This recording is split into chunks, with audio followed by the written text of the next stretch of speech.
మీరు మొన్న ఆంధ్రప్రదేశ్లో చంద్రబాబు నాయుడిని కలిశారు. ఫస్ట్ వర్గీకరణ చేసింది చంద్రబాబు నాయుడు. ఇప్పుడు 2014 to 19లో ఆ టర్మ్లో చంద్రబాబు నాయుడు వర్గీకరణకు సపోర్ట్ చేయలేదు.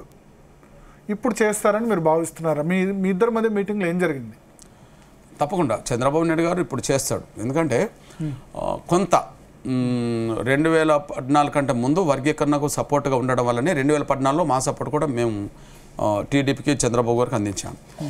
కానీ మధ్యలో జరిగిన పరిణామాలు ఏంటంటే కొంత ఆయనను మిస్గైడ్ చేసే ప్రయత్నాలు బాగా జరిగినాయి. జరగడానికి కారణం ఏంటంటే ఆంధ్రప్రదేశ్ అటువైపు నుంచి ఏ వర్గీకరణ వ్యతిరేకంగా రోడ్డు మీదకి వచ్చిండో జోపిడి ప్రవకరో మాలమానాడు అన్న చేరిండు. ఏ కారం శివజీ అయితే వర్గీకరణ వ్యతిరేకిస్తూ మాలమానాడు పేరుతో తిరిగిండో ఆయన అందులో చేరిండు. అందులో చేరడం వల్ల కొద్దిగా వర్గీకరణ ఇప్పుడు అవసరం లేదనే కాడికి తీసుకొచ్చి కొంత ఆయన జాప్యం చేసే పరిస్థితి తీసుకొచ్చాడు. అప్పుడు మేము విరుచుకుపడ్డాం. మీరు గమనించాలి, సపోర్ట్ చేసిన ఎవరికైనా మేము సపోర్ట్ చేశాం, నిర్లక్ష్యం చేసిన వాళ్ళ మీద మేము పోరాటం చేశాం. ఇంకా మమ్మల్ని ఇబ్బంది పెట్టే ప్రయత్నం చేస్తే మేము ఎదురు తిరిగినట్టుగానే చేశాం. అప్పుడు కూడా అక్కడ జరిగింది. కురుక్షేత్రం పెట్టాము అక్కడ.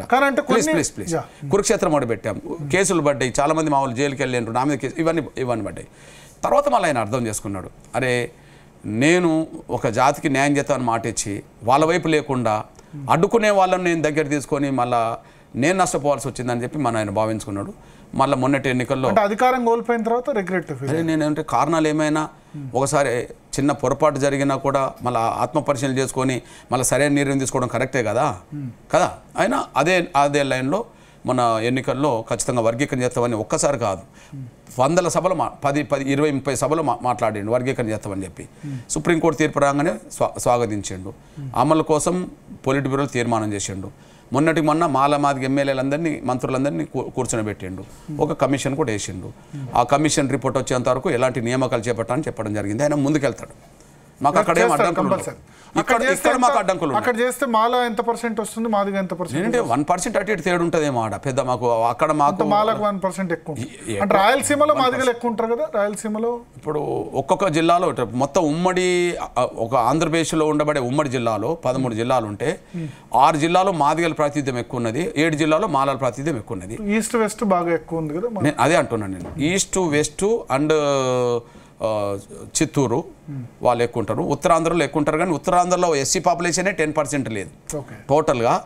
ఉమ్మడి విశాఖ, ఉమ్మడి విజయనగరం, ఉమ్మడి శ్రీకాకుళంలో గిరిజన వర్గాలు ఎక్కువ ఉండడం వల్ల 15% అన్ని జిల్లాలో ఉంటుంది, 17-18% ఉంటుంది. కానీ అక్కడ 10% ఉంటుంది. అక్కడ పెద్ద జనాభా పెద్ద తేడా కనిపించదు. కానీ మిగతా జిల్లాలు ఉంటుంది. ఇక మాకు అనంతపూరు, కడప, కర్నూలు, ప్రకాశం, గుంటూరు, కృష్ణా జిల్లా వరకు మాదిగల పాపులేషన్ ఎక్కువ ఉంటుంది. అందులో తేడా అక్కడ 1% కంటే తక్కువనే ఉంటాయి. సో ఈ తెలంగాణలో ముందు అమలవుతుంది అనుకుంటారా, ఆంధ్రాలో ముందు అమలవుతుంది అనుకుంటారా?